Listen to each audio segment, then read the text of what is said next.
મક્કમ કરીને મારી વાત સાંભળજે. દુનિયા કહે કહેવત તારી ભક્તિને બચાવી લે. તું મને કે તું ભક્તિને કઈ જ નહીં થવા દે. મારી ભાભી જે તમારી ભક્તિ કરે છે એની ભક્તિની લાજ રાખ. યશ, હવે તમારે આ બીજ ભરવા રણુજા જવું પડશે અને આપણી માનતા પૂરી કરવી પડશે. ભક્તિ તું પ્લીઝ બંધ કર. શું દર વખતે રામાપીર કરે છે? તારા રામાપીર તારી સાચો હતો તારી આ હાલત હોત. એક વાત પૂછું, બટ તમે અચાનક આવ્યા ક્યાંથી? કેમ? તે ભગવાનને યાદ કર્યા હતા ને? તો રામાધણી એના ભક્તોની મદદ કરવા માટે કોઈ પણ સ્વરૂપે પહોંચી જ જાય છે. વેલાયા વજો મારા રણુજાનારા.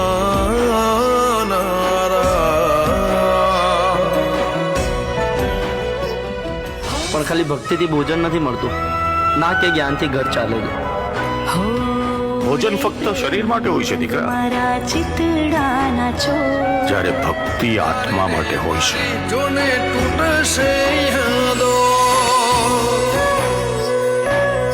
હો હર ઘરમાં આજે ખુશીઓનો શોર. કેમ જશે જિંદગી તારા વિના બોલ.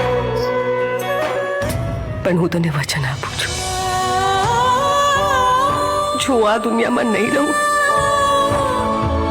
તો ફરી એક વાર હું તારા જીવનમાં આવીશ, તારી દીકરી બનીને.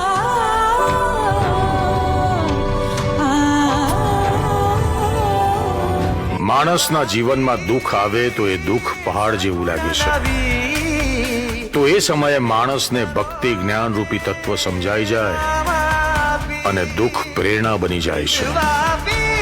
જેમ જેમ મનુષ્ય ભવની નજીક જતો જાય છે તેમ તેમ તેને શાંતિનો અહેસાસ થાય છે.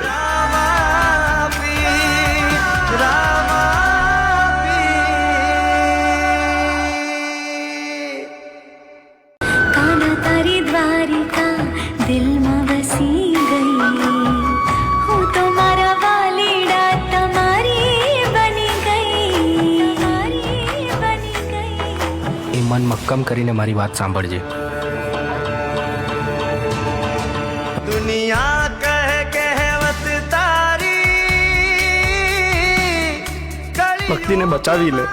તું મને કે તું ભક્તિને કઈ જ નહીં થવા દે. મારી ભાભી જે તમારી ભક્તિ કરે છે એની ભક્તિની લાજ રાખ. યશ, હવે તમારે આ બીજ ભરવા રણુજા જવું પડશે અને આપણી માનતા પૂરી કરવી પડશે. ભક્તિ તું પ્લીઝ બંધ કર. શું દર વખતે રામાપીર કરે છે? તારા રામાપીર તારી સાચો હતો તારી આ હાલત હોત. એક વાત પૂછું, બટ તમે અચાનક આવ્યા ક્યાંથી? કેમ? તે ભગવાનને યાદ કર્યા હતા ને? તો રામાધણી એના ભક્તોની મદદ કરવા માટે કોઈ પણ સ્વરૂપે પહોંચી જ જાય છે. વેલાયા વજો મારા રણુજાનારા.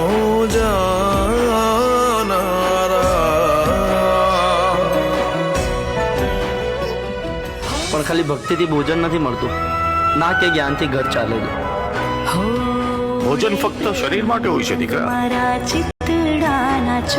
જ્યારે ભક્તિ આત્મા માટે હોય છે. જોને તૂટશે યાદો. હો હર ઘરમાં આજે ખુશીઓનો શોર. કેમ જશે જિંદગી તારા વિના બોલ.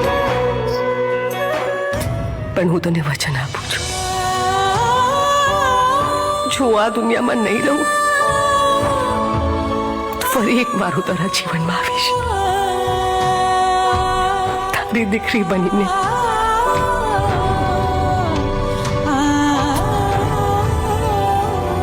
માણસના જીવનમાં દુઃખ આવે તો એ દુઃખ પહાડ જેવું લાગે છે. તો એ સમયે માણસને ભક્તિ જ્ઞાન રૂપી તત્વ સમજાઈ જાય અને દુઃખ પ્રેરણા બની જાય છે.